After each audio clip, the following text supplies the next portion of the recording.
crois que je crois pas. Je pense que les Français et les Saoudiens sont en train de mettre d'accord sur un agenda, sur un texte, sur une déclaration, parce que, comme vous le savez, depuis le départ, l'initiative était franco-saoudienne. Ça s'appelle l'initiative des deux États, la France, et nous espérons jusqu'à septembre que la guerre sera terminée et que d'autres États européens et du G7 rejoignent la France et pour reconnaître l'État de Palestine. Ils ont tous déclaré qu'ils étaient pour, mais on ne s'est pas encore mis d'accord sur le moment pour le faire. J'espère qu'ils vont nous rejoindre au mois de septembre.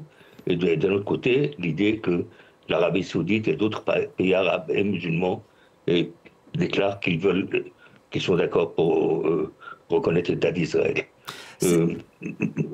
Mais cette conférence, Ofer Bronstein, elle peut avoir tout de même un poids en l'absence d'Israël, en l'absence des États-Unis qui, on le rappelle, ont boycotté cette conférence, cette réunion.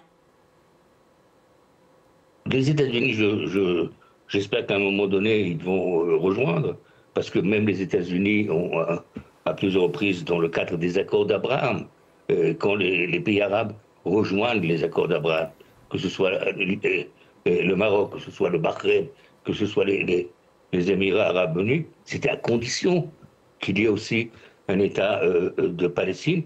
Et les Américains y avaient donné leur aval, les Américains de Donald Trump. Bien entendu qu'après, Joe Biden et son administration allaient dans le même sens. Peut-être que Donald Trump voudrait aussi être parmi ceux qui initient cette initiative. Ça, je pense qu'entre le président Macron et le président Donald Trump, ils verront. Quant aux Israéliens, je ne comprends absolument pas leur attitude. Pas seulement je ne la comprends pas, je suis vraiment... je suis furieux. Je suis furieux de savoir que ma tête a été mise à prix en Israël, qu'il y a des milliers d'Israéliens qui signent pour appeler à ce que je sois jugé pour trahison dont la peine est la mort. Donc il y a une incitation pardonnez-moi de vous couper, mais pourquoi des appels sur votre tête? Pourquoi concernant la trahison? Parce que vous défendez une solution à deux États? Parce que vous êtes pour un État palestinien? Parce que je suis franco-israélien et qu'en tant qu'Israélien, défendre l'idée d'un État palestinien que je défends de toute façon depuis 40 ans est considéré pour eux comme étant une trahison. Et pourtant, est-ce qu'avant, pardonnez-moi, et pourtant, est-ce qu'avant le 7 octobre 2023, avant ces attaques, ces massacres perpétrés par le Hamas, est-ce que le Premier ministre israélien lui-même, Benjamin Netanyahou, n'a pas évoqué lui aussi l'idée d'un État palestinien, d'une solution à deux États? Mais plus qu'évoqué, le Premier ministre Netanyahou a toujours dit que la solution était à deux États. Plus que ça, à 3 semaines ou à 4 semaines avant le 7 octobre, il a toujours évoqué, sauf qu'à quelques semaines, de par sa coalition problématique, son ministre des Finances, 3 semaines, je crois, avant le 7 octobre, avait dit il faut préserver le Hamas à Gaza, c'est la meilleure façon d'empêcher la création d'un État palestinien.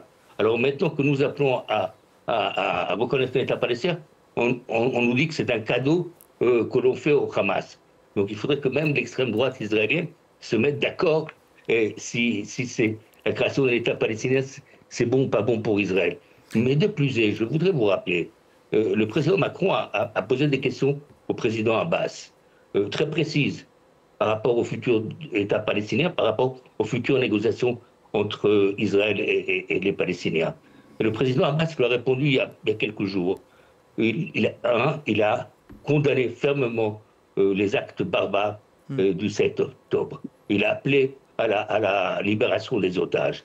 Il a demandé au Hamas de se rendre et de baisser les armes. Il a annoncé que le futur État palestinien serait démilitarisé, ne devrait pas représenter une menace pour Israël, et que pendant 1 an et demi, ils allaient faire les réformes nécessaires auprès des autorités et des organismes palestiniens pour justement répondre aux besoins d'Israël. C'est dans l'intérêt d'Israël de voir les pays arabes la reconnaître, de voir l'État palestinien naître à côté. Je suis de ceux qui pensent que s'il y avait eu un État palestinien avant le 7 octobre, le 7 octobre n'aurait pas eu lieu. Parce qu'un État palestinien, l'autorité palestinienne, elle nous le prouve aujourd'hui, sont responsables. Donc, je pense que le président Macron a raison, et j'espère que d'autres vont le rejoindre le plus rapidement possible. C'est la seule. Il n'y a pas d'autre alternative. Et c'est précisément... Les Israéliens, jusqu'à aujourd'hui, ne nous disent pas ce qu'ils veulent faire après cette guerre. Personne ne met quelque chose d'autre sur la table. Cette guerre doit s'arrêter, elle n'a plus aucun sens. C'est une catastrophe humanitaire, les otages ne sont pas libérés, il faut l'arrêter et commencer à construire un meilleur avenir pour les Israéliens et les Palestiniens. Alors c'est précisément le sens C'est précisément le sens de la déclaration de Jean-Noël Barrot. Vous restez avec nous, Ofer Bronstein, le chef de la diplomatie française s'est exprimé il y a quelque temps. Notre objectif premier était de délivrer un message clair. La paix est possible. Nous voulons construire une alternative à l'état de guerre permanent dans la région, et cette alternative doit passer par la solution à 2 États, Israël et Palestine, vivant en paix et en sécurité. C'est la position historique de la France, et c'est la seule voie possible. Ofer Bronstein, il nous reste malheureusement peu de temps, mais vous avez pointé du doigt aussi le poids de l'autorité palestinienne. Et face à cela, c'est avec le Hamas qu'on négocie.